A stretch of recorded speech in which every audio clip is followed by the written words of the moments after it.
नमस्कार शेतकरी मित्रांनो, बंधूंनो. आज 28 ऑगस्ट 2026. मित्रांनो, आपण या उपग्रह प्रतिमाचं विश्लेषण आणि राज्यामध्ये विशेषतः अंतर्गत महाराष्ट्रामध्ये पाऊस का पडत नाही याची कारणे मीमांसा करणार आहोत. आणि साधारणतः पुढील 5 तारखेपर्यंत म्हणजे 5 सप्टेंबर पर्यंत राज्यात कशा पद्धतीचे हवामान असेल, पर्जन्यमान असेल याची माहिती आपण पाहणार आहोत. थोडक्यात सप्टेंबरचा पहिला आठवडा राज्यात कसा पाऊस असेल त्याची माहिती, त्याचं विश्लेषण या व्हिडिओमध्ये आहे. मी राजभाऊ उगले, राहणार कोठाळा, तालुका अंबड, जिल्हा जालना, बळीवंश वेदर चॅनलमध्ये आपले हर्ष स्वागत करत आहे. मित्रांनो, या सर्व पार्श्वभूमीवर हा व्हिडिओ अत्यंत महत्त्वाचा आहे. आपण या जर उपग्रह प्रतिमाचं जर विश्लेषण केलं तर आपल्याला ढगांची गर्दी ही मित्रांनो हिमालयन पायथ्याशी, त्याचबरोबर उत्तर प्रदेश या ठिकाणी दिसत आहे. आणि वायव्य उत्तर बंगालच्या उपसागरामध्ये मित्रांनो या ठिकाणी एक मोठ्या प्रमाणावर गंगे मैदानामध्ये ढगांचं आच्छादन दिसत आहे. आपण महाराष्ट्रावर जर नजर टाकली, स्पष्टपणे महाराष्ट्रावर आपल्याला कुठेही ढगाचं आच्छादन दिसत नाही. हा पूर्व महाराष्ट्राचा भाग जर सोडला, नागपूर विभाग आणि घाटावर आणि इतरत्र किरकोळ ढगाचं आच्छादन आपल्याला आहे. त्याचबरोबर हे असं का होत आहे हे जेव्हा आपण पाहू तेव्हा मित्रांनो, हा सध्या आपल्या बंगालच्या उपसागरावर, अरबी समुद्रावर आणि बंगालच्या उपसागरावर जो प्रशांत महासागरातला एल आहे, या एल दबदबा हा कायम आपल्याला यावर दिसून येत आहे. आणि मित्रांनो, सध्या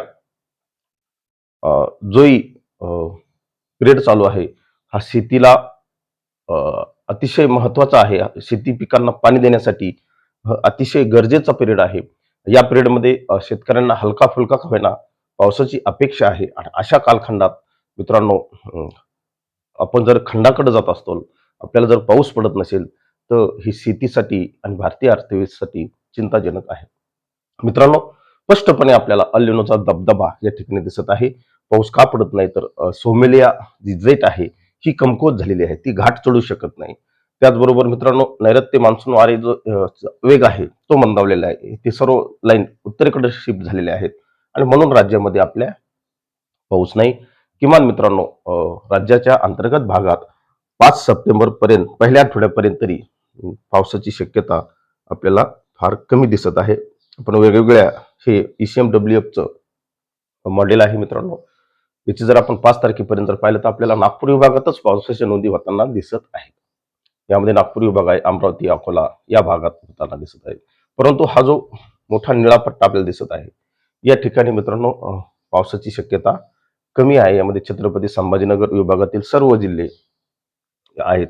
घाटावर काही पावसाच्या ऍक्टिव्हिटी दिसत आहेत. याचं मित्रांनो आपण पर्टिक्युलर हे 8 दिवसाचा जरी आपण अंदाज पाहिला, ECMWFचंच व्हर्जन आहे हे सुद्धा, याने सुद्धा आपल्याला कुठेही पाऊस दाखवलेला नाही. अंतर्गत महाराष्ट्रात मध्य प्रदेशचा जो उत्तर भाग आहे, महाराष्ट्राचा जो उत्तर भाग आहे, या उत्तर भागात पावसाच्या ऍक्टिव्हिटीज होतील, पूर्व महाराष्ट्रात होतील. या सर्व पार्श्वभूमीवर मित्रांनो आपण त्याचं थोडंसं पर्टिक्युलर महाराष्ट्रासाठी आपण पाहू. तर या ठिकाणी नागपूर विभाग आपला पावसाच्या ऍक्टिव्हिटी दिसत आहेत.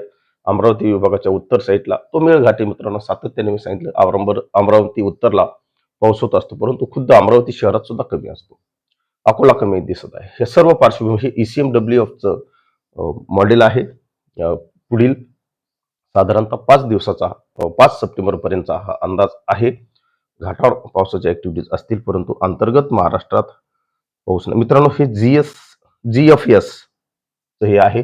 या मॉडेलने थोडंसं आपल्याला सकारात्मक दाखवलेलं आहे. अगदी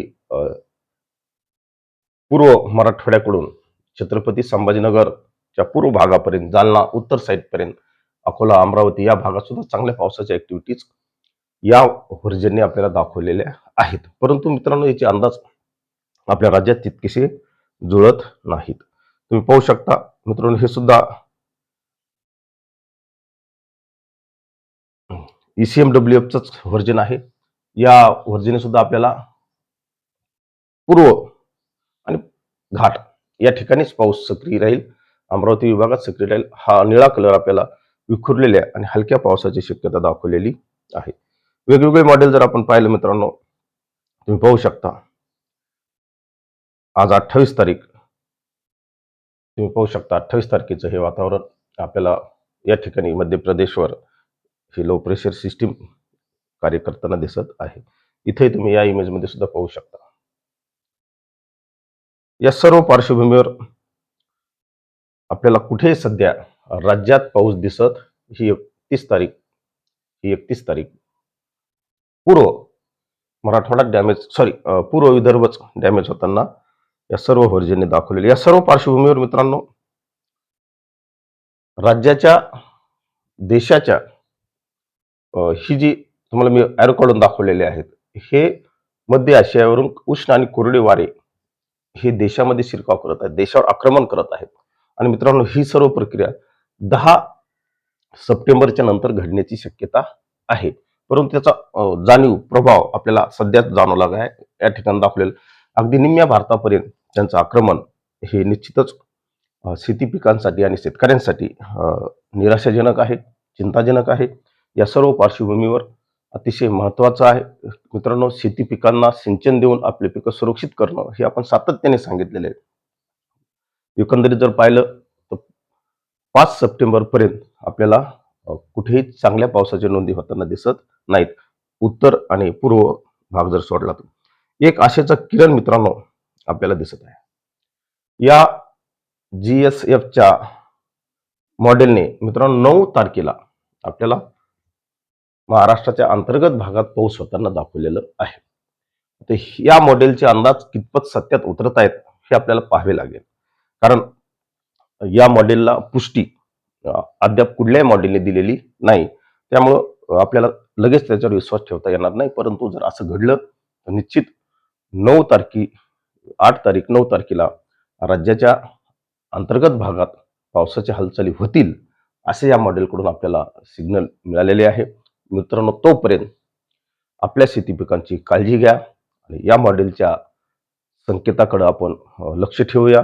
जर असं घडलं तर निश्चित शेतकऱ्यांसाठी ते एक वरदान असेल आणि निश्चित निसर्ग मित्रांनो असे चमत्कार होत असतात. याचीच आपण वाट पाहू. या सर्व पार्श्वभूमीवर एकच तुम्हाला सांगतो, योग्य वेळी आपल्या शेती पिकांना सिंचन द्या आणि आपले पीक संरक्षित करा. कारण हा काळ थोडासा कठीण आहे मित्रांनो. एवढंच सांगतो, थांबतो. जय हिंद, जय महाराष्ट्र. अधिक माहितीसाठी IMD सारख्या महत्त्वाच्या हवामान संस्थेला फॉलो करा. धन्यवाद.